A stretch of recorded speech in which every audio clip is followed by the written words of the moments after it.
Will Byers, I was not familiar with your game. Season 5 of Stranger Things starts with a flashback to Will's time in the Upside Down. Bro was just chilling in his den, minding his own business, but turns out his Demogorgon neighbor can be a bit of a Karen and Will was blasting his tunes too loud for its liking. But Big Demo G forgot that this is America where even the 9-year-olds are packing, so it gets blasted in the face and Will escapes up a tree. The demo freak climbs after him, but Will jumps in slow-mo to the next tree, which achieves literally nothing. You're probably wondering how I ended up in this situation. The Demogorgon brings an unconscious Will to Boss Man, who starts moving like Prime Diddy, stringing Will up with his freaky vines and pumping him with God knows what. Back in the present, Mike's younger sister Holly sees her imaginary friend outside, which I'm sure is like totally not important at all. Mike then threatens to piss on the floor, which is how we learn that the Byers family have colonized Mike's house. I'm gonna take a piss on the floor. I don't even blame Mr. Wheeler for being salty about that though, because you should know better than to touch another man's bacon. Robin, Steve, and Steve's rubber chicken aren't there though, because they run their own local radio station called Rockin' Robin that the gang listens to on their way to school. Wait, what the fuck do you mean they're still going to school? V Diddy deadass cut your town open like a pizza, bruv. Why are you acting like life is back to normal? Oh wait, I know why. Quarantine, bruv. They think V Diddy's spreading that COVID-19, bruv. So now no one can leave and the only one allowed in is Murray Claus and his truckload of grenade salads. It's not looking good, bruv. I wish we had Rockin' Robin during our lockdown though, because that shit's actually pretty dope, I'm not gonna lie. But the dopeness gets cut off right in the middle of a romantic message to Robin's girlfriend. Meanwhile, Dustin starts firing off your mum jokes in the Big 87 because Archie Andrews' meathead friends are bullying him for wearing a Hellfire Club t-shirt out of respect for Eddie. Rest in peace, GOAT. Lucas and Mike rock up to scare them off, but Dustin got some attitude going on at the moment. I mean, fairs, that's understandable, but come on, dude. You're like one of the 2 non-vegetable characters in the main group who I actually give a shit about. Lock in, bruv. Unfortunately, in the big Season 5, this show's most boring and soulless side plot of Eleven being hunted by Serious Sully over here and his army of nameless American droids that I literally have no fucking interest in is still going on. They don't even do their job, bro. Like, they just saw a woman and said, fuck it, who cares if we give this poor civilian generational trauma? Shoot her. Meanwhile, Hopper and Joyce are training 11 to compete in the Cornball Olympics. If I wanted to watch an on-the-nose superhero show, I would watch...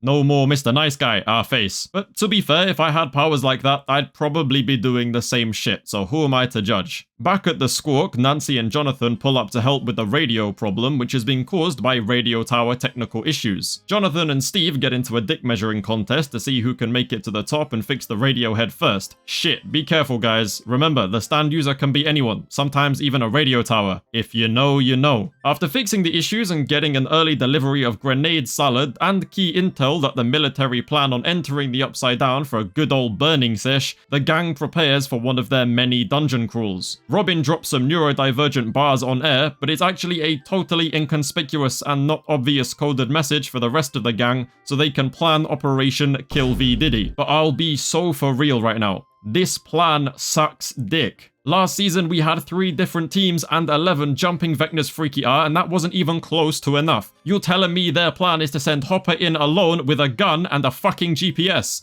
Well, thank fuck Vecna is allergic to beards and global positioning systems or we'd be screwed. Fuck off. Shit plan. By the looks of it, Will agrees because he starts tweaking right after this atrocity of a plan is explained to him. But I think that's got more to do with him tapping into V Diddy's hive mind and seeing through the eyes of his next victim, Holly Wheeler. Wow, I totally never saw that coming. Good thing big bro Mike is there to do absolutely fucking nothing about the fact that she sat there telling him about visions of a mysterious man saying monsters are coming for her. What is Mike's response to all of this? Monsters aren't real. Bah, right, so we're just blatantly lying now. Cool, dickhead. Meanwhile, Nurse Vicky gets a visit from Robin and Will spots them getting freaky, which I won't make jokes about because this actually leads to my favorite dynamic and side plot of the whole season so far. Finally though, it's cruel time. Wait, where the fuck is Dustin? Oh shit, he getting his ass jumped by Andy and his Gooner squad. Wait, why Dustin kinda got hands though? Damn, I didn't realize you were built like that. Fair play. Now, right before cruel time, Elle and Mike have a little heart-to-heart on the roof, and I would hate on this because I normally don't give a shit about these 2 characters, but Mike earned some brownie points by making a reference to the ending of Lord of the Rings. Yeah, it might actually be over for Mike in this season. GG. Dustin still ain't back from getting his ass beat, so Steve hasn't got anyone to control Hopper's GPS tracker while he drives. Will volunteers because he knows how to use it, but Joyce shuts that shit down real quick.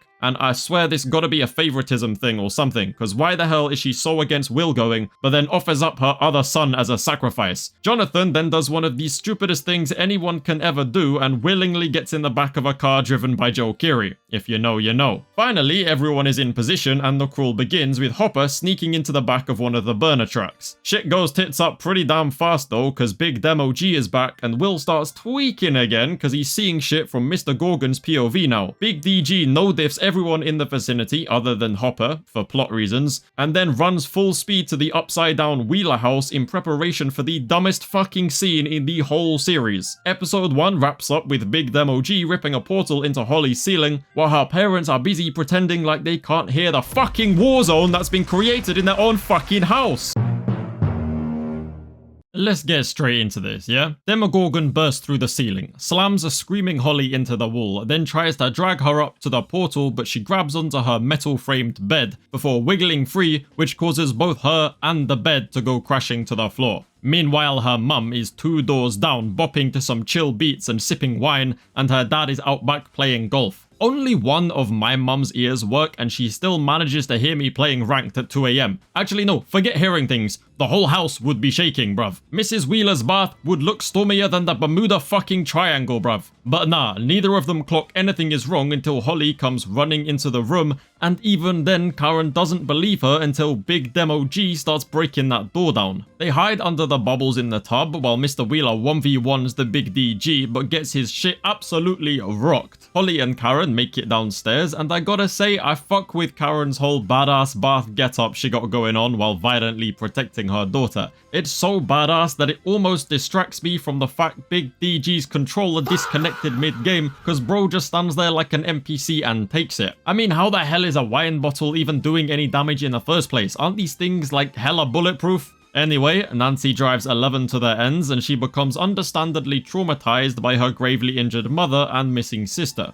11 slips into the portal Big DG used to leave before it closes behind her, and she manages to somehow find Hopper in there. And by find, I mean she force pushed the shit out of him. But at least she's nice enough to slow down and tend to his tiny little flesh wound that was slowing him down. That's nice, that's very nice. Wait, all she did was disinfect it, bruv. Why are you suddenly able to walk normally again? Whatever. The Wheelers get rushed to the hospital in critical condition, and Nancy has a little Yuji Itadori style breakdown in the bathroom as she frantically tries to wash the blood off her hands. She then has a very valid crash out at Mike and Lucas because Vecna himself warned them this was coming, and no one other than her actually took it that seriously. Robin spends 5 minutes explaining that Will is like a big antenna that receives upside down radio waves, which they could potentially use to their advantage if Joyce would just chill the fuck out for like 3 seconds. After making up a Doctor Who level lie about the flux capacitor being down though, Robin effectively kidnaps Will and takes him to the woods so he can tap into V Diddy's hive mind for key information. Okay fine, she didn't really kidnap him. If anything, it's the opposite, because Robin is the first person in a long time to not treat Will like a fucking 2-year-old who can barely walk, and actually listens to his ideas because she values his input, something that Will takes very kindly to. Honestly, this new dynamic between Robin and Will is by far my favourite part of the season so far, and I should not have to explain why Robin being the one to bring out Will's confidence is very fitting. I love it. Great stuff. I like dick. Okay, you're not helping my point here, Robin. Great Scott! Dustin then finally rejoins the gang by interrupting Steve and Jonathan in the middle of another dick measuring contest, but this doesn't really improve the vibes because Steve is a dick to Dustin, then Dustin is a dick to Steve, and like, come on guys, please, this relationship is like the best part of the show, stop ruining it. What? You're just ruining it.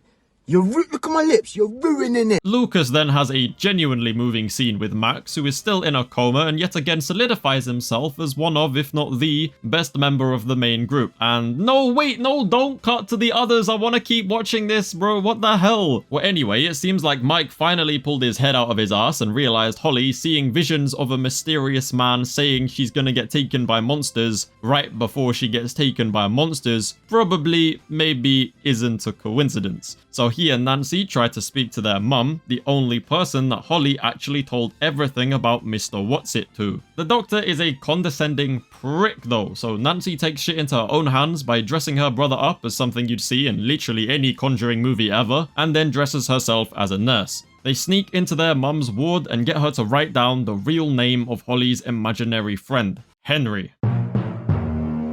Will and Robin decipher Will's visions and also come to the conclusion that Mr. Whatsit is actually Vecna and he's invading children's minds. Eleven and Hopper then hit a wall in their research, and I don't mean a mental wall, hell I don't even mean a brick wall. They hit a Game of Thrones type wall made of upside down shit. But I guess that makes sense considering the Duffer Brothers literally based Vecna's design off the Night King. Episode 2 ends with Henry slash Vecna slash V Diddy leading a delighted looking Holly into his freak house, except it doesn't look very freaky. In fact, this place actually looks kinda dope. I don't know, maybe this isn't actually so bad. Never mind, bruv, no one with good intentions has ever close the door like that.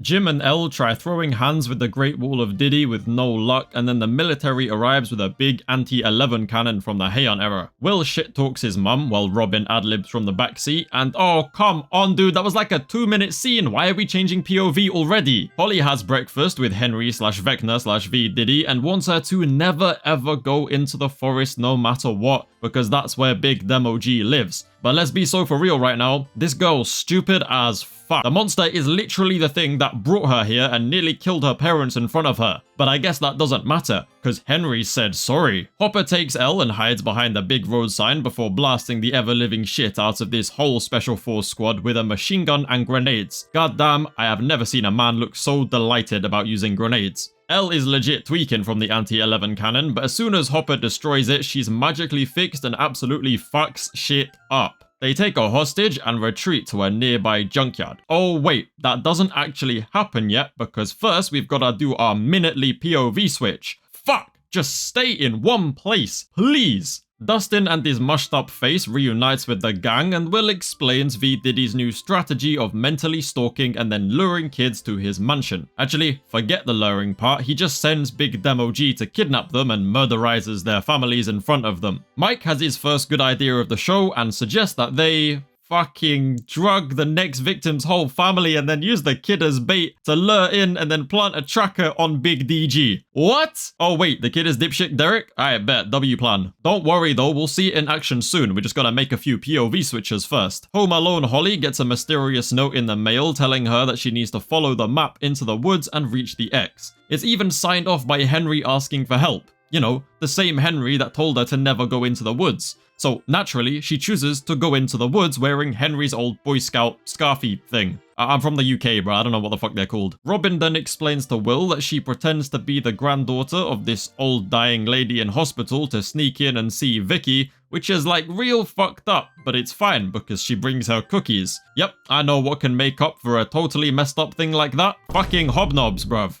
The pair sneak into the ward and Will decides this would be the best time to ask for advice on getting Rizzy. Robin explains the literal bare minimum of romance and then they steal some dude's benzodiazepines so they can drug an innocent family and stage a clean home invasion and kidnapping. How the fuck are these kids not behind bars already, bro? 5 seasons of this shit is crazy. Meanwhile, Steve tries to make the van light enough to keep up with Big Demo G, but Dustin decides moving the tracking equipment to Steve's car is a much better idea. And he's right. Like, yeah, he's right. But why you gotta be such a dick about it, Dustin? Like, bro, you can't just be defacing another dude's car like that. Have some respect. You better both have some insanely emotional redemption arc soon, or I'm gonna have to pretend like this show ended in season 4. Murray is deadass the only character who's still acting like himself, because while Jonathan tries to explain the never-ending emotional complexities of his relationship with Nancy, his solution is to just fuck. Back in the Upside Down, 11 hacks into their hostage's mind to get some answers as Hopper works him in real life until they finally get what they want. Information about the military's Upside Down research facility, Dr. K, the researcher after 11 who I decided was too fucking boring to introduce until now, and a mysterious room with anti-11 weapons in, which makes 11 certain that the military actually has V Diddy captive in said room. Erica, aka Captain Plot Convenience but it's okay because she's funny and cool, comes to the rescue because dipshit Derek's older sister is Tina, Erica's best friend who she now hates, and I don't blame her because she is literally pure evil. Erica wants that get back, so she agrees to bring the family a totally safe to consume pie, which Tina then refuses to eat, leaving Erica and Tina in a 1v1 with the rest of her family knocked the hell out. But that girl Tina got no diffed off screen because holy shit bruh, Erica low-key might be the real villain of the series. Why is she moving like that? However, that means Operation Blatantly Kidnap a Child is officially a success. Remember, it's fine because the kid is a dipshit. The gang set up their anti-Demo G traps and oh shit, you got barbed wire? Hell yeah, get some cap can and frost traps in there too. If you know, you know. Will apologizes to his mum in a very wholesome scene set right outside the barn where they are holding an innocent family in captivity, and then Joyce apologizes for being such a bad mum and expresses her regret for not even noticing the 11-year-old Will missing that day for like 8 hours. Which, like, yeah, you definitely fucked up, but it's all good now, and this scene is way too wholesome for me to be mad about that. Anyway, Big Demo G arrives at the dipshit's house and is greeted by...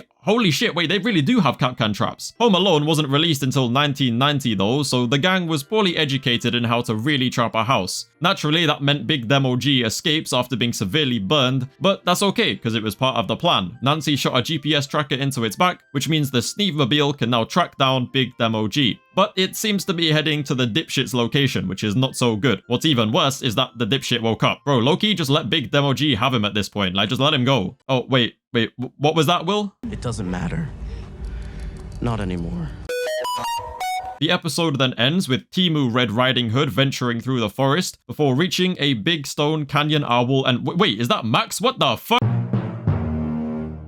Instead of offering up dipshit Derek as a sacrifice though, Joyce tries to talk no jutsu his ass and then free him, but Derek ain't buying this bullshit, so he starts throwing hands and climbs to safety immediately. He switches up pretty damn fast when Big Demo G pulls up and yet again stands there like a fucking droid while Joyce plays whack-a-mole on its chest. But to be fair, this time it low-key makes sense. Because when Will starts tweaking, he's actually tapping into V Diddy's control center and stopping Big Demo G to not hurt Mumsy. Blood then gets clarted by the Steve-mobile and runs for the hills with the Steve-mobile in hot pursuit. Once Demo G is on the run, Will busts out his artistic talent to tell us all about how V Diddy already has 4 kids tied to pillars, getting pumped full of the same nasty Diddy juice as Will. And that Big V-Dog plans on adding more to his collection like he General Grievous hunting for lightsabers or some shit. Thank you for the visual demonstration there, Will, though. That was very nice. Okay, I like it, Picasso. Turns out the military have clocked onto V Diddy's plans too, so they round up all the kids in the area and bring them over to the facility for protection. Never fear though, because Robin has an amazing plan to get the kids who are actually being haunted by V Diddy out of there. You wanna like explain the plan yourself, Robin? Dick. Come again? I like dick. Alright, whatever, bruv. I'll do it myself. Long story short, they're gonna use the Hawkins tunnels to get right under the bathroom of the place the kids are staying and literally dig a hole for them to climb into. Dipshit Derek is gonna turn himself over and be our inside man recruiting the haunted kids and sending them on their way to the bathroom escape route. Meanwhile, Elle devises a plan to break into the military's upside down base at the same time. She thinks she can time her landing on the roof with the thunder that conveniently happens like every 7 seconds or something like that. I mean, she demonstrates this by counting to 7 after the thunder and lightning, and sure enough, it thunders again. But then if you count another 7 seconds by yourself after that point, it doesn't thunder again. And maybe she just meant the delay between seeing lightning and hearing thunder, because, you know, physics and all that. But nah, that doesn't make sense either, because it thunders and lightnings right at the same time the first time round. So, like, how does that... I don't know, man, the maths ain't mathsing, the physics ain't physicsing. Fuck it, let's just pretend like this isn't an oddly convenient thing for us. Dustin's crew radio Hopper, letting him know they're inside the Upside Down and that there is a wall on the other side of the town too. Hopper tells them to stay put until it can reach them, but then he like, I don't know, then he like tells Elle they're gonna break into the base. Wait, surely you can't do both, like which is it? You're gonna have them waiting there for years if you do this, and what if you die? They're just gonna be there forever. Oh, right, I forgot. Hopper can't die. Max takes Holly to her little cave in the... Yeah, I know, we're changing POVs again, alright? This script is impossible to write. You just have to bear with it, alright? It's just how the show is paced. I'm done yapping about it now, but like, it's just pissing me off. Yeah, Max takes Holly to her little cave in the wall, which apparently is Diddy's kryptonite, so they'll be safe there. And credit to JB Campbell-Bower, who always kills the performance by seeming legitimately scared here. Like, he does a great job as this villain. I really like it. Turns out Max's mind is stuck in this mind prison thing, but she nearly escaped after filtering through countless memories, but the tape recorder playing that one Kate Bush song that we genuinely cannot get enough of stops at just the wrong time. So V Diddy rocks up and chases her to the cave, which is how, you know, she's here now. But hey, at least Holly seems to be coming to her senses now, right? She understands the situation. Back in reality, everyone starts putting their own dogshit plans into effect. Dipshit Derek successfully converts into delightful Derek. Monsters are coming and you're all gonna die. Ha ha ha ha. Okay, never mind. Well, either way, he does his job by finding fans of Mr. What's-It, aka Henry, and sending them into the horrifically splinter-riddled escape route in the bathroom one by one. Long story short here, the plan, of course, goes to shit, and not all the kids make it out. I mean, for fuck's sake, Mike, Will, Joyce, Derek, and some of the kids end up getting recaptured and taken to Sirius Sully. While this is going down, Dustin clocks that the wall actually forms a big circle around the whole ends, and the center of this is, of course, the OG Hawkins lab, where they're probably gonna find V. Diddy and his, pillar of children. That's a very odd thing to say. 11 manages to time her jump and lets Hopper into the base after breaking a few necks because we don't give a fuck about killing people with a wife and kids on this show, and then Elle gets laid out by the anti-11 weapons. Dr. K finds Elle tweaking behind the desk and then interrogates Hopper, who is strung up by some freaky-ass tentacles. Dr. K seems to have a PhD in fumbling the fucking bag though, because she gets stabbed by 11 and then totally overpowered by Hopper, who snags her keycard. Now, this final stretch here is where absolutely everything goes to shit. Dem OG starts pulling up with the Mandem all over the ends to hunt down the escaped kids and fuck up that annoying military base. But I'm low-key rooting for DG and his gang when it comes to fucking up the base though, because fuck these guys. As we saw earlier in this season though, Dem OG and his crew have the ability to just rip open portals with their claws willy-nilly. I don't remember this being a thing, like how come we're just seeing them do this shit now? I don't remember them ever doing this shit so quickly before. Blood must have brought the Stranger Things Dead by Daylight DLC, because how the hell have they got such an OP ability all of a sudden? I'm not even mad though, because we see this dope POV shot of Demogorgon running at a wall and tearing into the real world. Shit, yeah, that is cool as fuck. These military soldiers are absolute bums too. Like, these guys gotta be hard stuck silver with aim like that. When you really pay attention to them, you'll just see most of them shooting into fucking Narnia. I mean, what does bro see that I don't? There's no Demogorgon there, bro. He's on your left.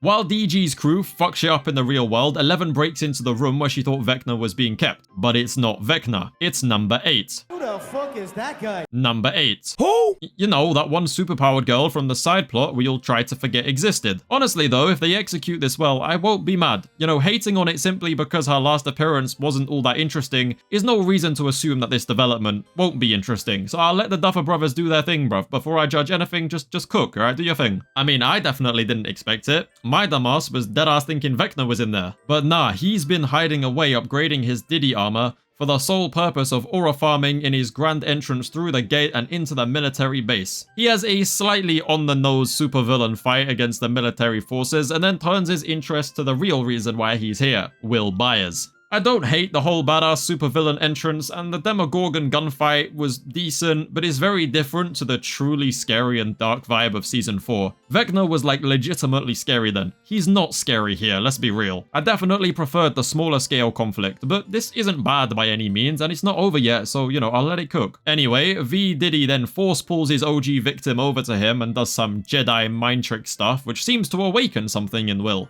I don't even know why I'm beating around the bush about this stuff. Superpowers. He pumped Will full of superpowers and came here to unlock those superpowers before just waltzing off home to play Smash. And good thing too, because Will uses those superpowers to immediately tap into the hive mind and give every Dem-OG in the end the Season 4 Vecna treatment. Yeah, I think at this point it's very clear V. Diddy is just moving like his old mentor Brenner Epstein and taking these kids to turn them into 11-style super soldiers for some twisted plan to take over the world. Except there's 12 of them, not 11. 11 is 11, which is not 11 years old, but she's like, 11 is 11, but he's taken 12. Whatever. Yeah, I don't have a clue where we go from here, to be honest, but that's all the Stranger Things we're gonna be getting until, like, Christmas. I don't hate it by any means, I just think Season 4 set the bar way too high for Season 5 to match. It's good though, like, I'll let it cook for real, it's alright. Anyway, like the video, subscribe to the channel. If you want to see more dumbass videos, then, like, let me know with some recommendations in the comments and all that shit. Yeah, peace.